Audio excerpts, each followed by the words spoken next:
सिखों के इतिहास से हमें पता चलता है कि अगर सिखों ने कभी हथियार उठाए हैं वो जबर और जुल्म के खिलाफ ही उठाए हैं, चाहे इसके लिए फिर सिखों को कितनी बड़ी कीमत क्यों ना चुकानी पड़ी हो। एक ऐसी ही घटना जिस घटना में अप्रोक्सीमेट 40,000 सिख शहीद हुए थे उसके बारे में आज हम बात करने वाले हैं। और इसमें सिख बच्चे, सिख औरतें और सिख बुजुर्ग लोग भी शामिल थे।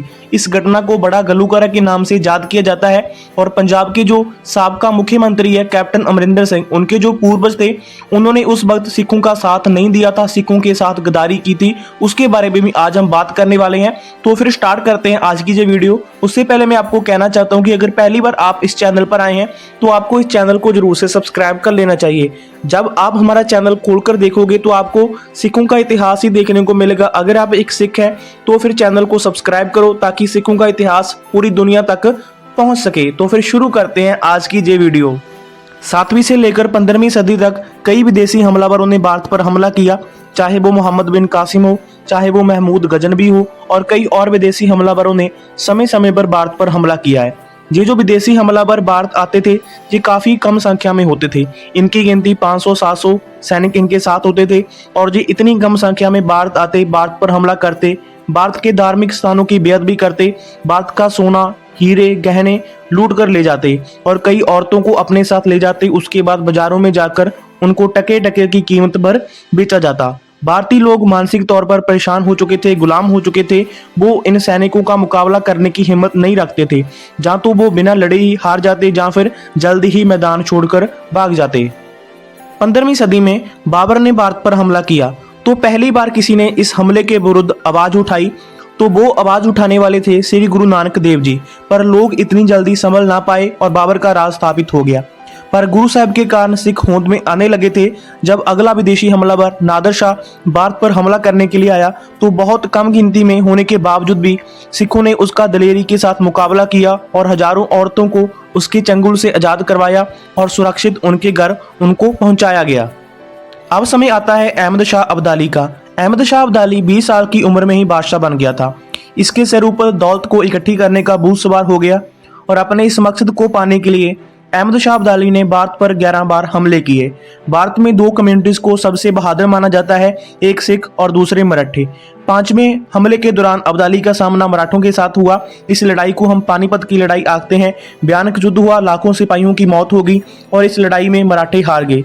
अहमद शाह अब्दाली कहता था कि मैंने मराठों को इतनी बुरी तरीके से हराया है, अगर ये कौम आगे चलकर दलेर होती है, दोबारा से खड़ी होती है, तब मेरे पोतरे इनका मुकाबला करेंगे। 2 पीढ़ियों तक ये मेरे सामने सिर नहीं उठा सकते।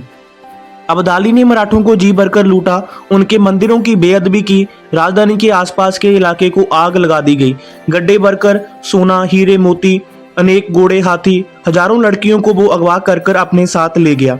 मराठों में अब इतना जोर नहीं था कि वो अब्दाली का सामना कर सके और अपनी बहू बेटियों को उसके चंगुल से छुड़वा पाए। मराठों ने चारों तरफ मदद के लिए नजर घुमाई पर उनको मदद के लिए कोई भी नजर ना आया।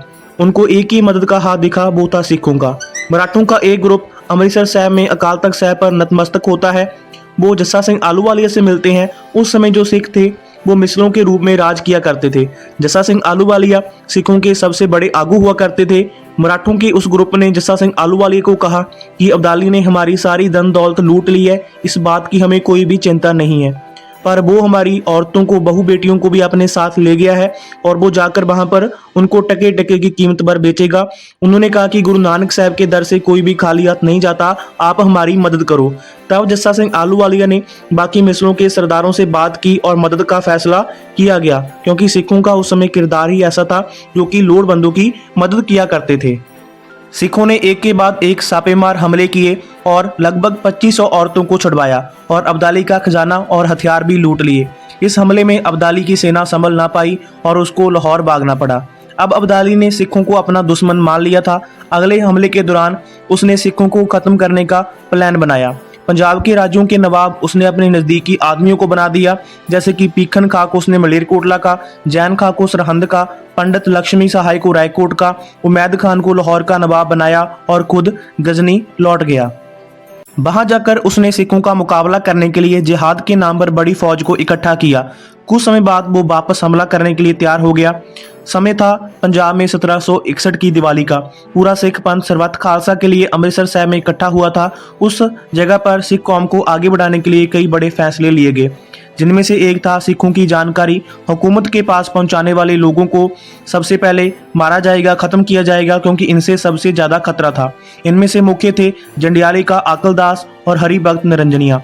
आकलदास को सिखों ने सुनेहा भेजा कि सुधर जाओ नहीं तो मारे जाओगे।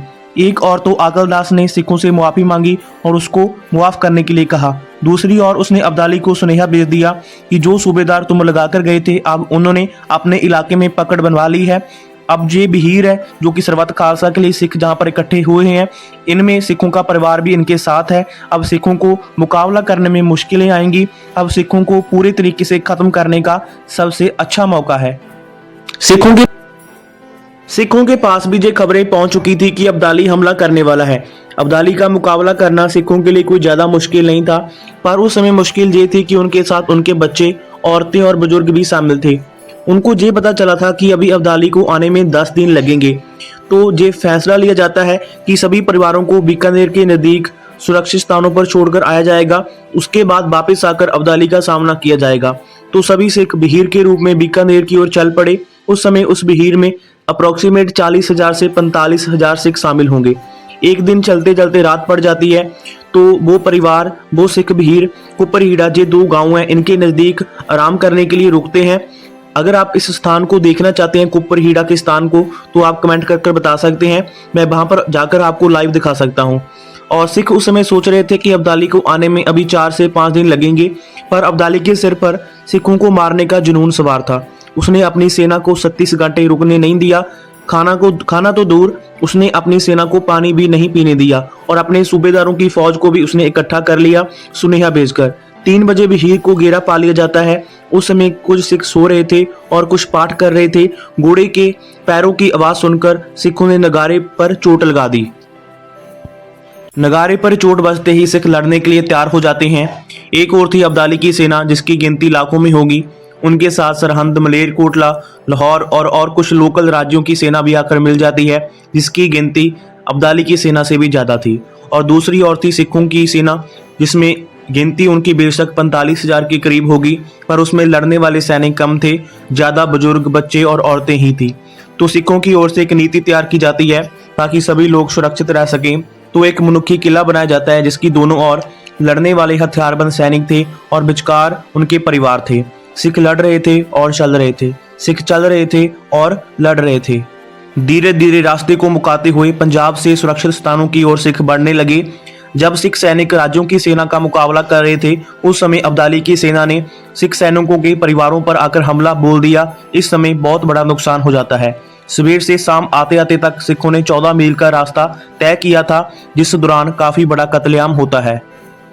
शाम आते आते तक 40,000 सिख शहीद हो चुके थे, जिनमें छोटे बच्चे, औरतें और बुजुर्ग भी शामिल थे। इन सबको बड़ी ही बेरहमी के साथ अब्दाली की सेना ने शहीद कर दिया था। तो 14 मील का वो रास्ता जो कि सिखों ने कवर किया था, उसकी दोनों ओर लाशों के ही ढेर थे। रात पड़ने तक केवल 2000 सिख ही बचे होंगे, जो कि एक छोटे से जंगल में छुप जाते हैं। अब्दाली की सेना ने उस 1-1.5 मील के जंगल को चारों ओर से घेर लिया। हर एक सिख जो कि बचा था वो भी बुरी तरीके से जख्मी था। सरदार जस्सा सिंह आलूवालिया के शरीर पर 20 से ज्यादा जख्म थे। महाराजा रणजीत सिंह के दादा सरदार चरत सिंह सुकरजकिया के शरीर पर 19 जख्म थे और उनको 3 गोलियां भी लगी थी। अगर हम बात करें पंजाब के साबका मुख्यमंत्री कैप्टन अमरिंदर सिंह के पूर्वजों की, क्या उन्होंने इस लड़ाई में सिखों का साथ दिया था या फिर नहीं? कैप्टन अमरिंदर सिंह पटियाला रियासत आते हैं और उनकी जो रियासत थी वो सिख रियासत थी। तो उनके पूर्वजों ने इस लड़ाई में सिखों का साथ नहीं दिया था। उनके पूर्वज का नाम था बाबा आला सिंह। बाबा आला सिंह ने कई बार अहमद शाह अब्दाली का साथ तो दिया था, पर इस लड़ाई में उन्होंने किसी का साथ नहीं दिया। इस लड़ाई में सिखों को उनकी सबसे ज्यादा जरूरत थी, क्योंकि सिखों के पास जो लड़ने वाले सैनिक थे वो कम थे। बाबा आला सिंह ने अपनी सेना को इस लड़ाई में सिखों के लिए नहीं भेजा और चुप रहकर वो सब कुछ देखते रहे।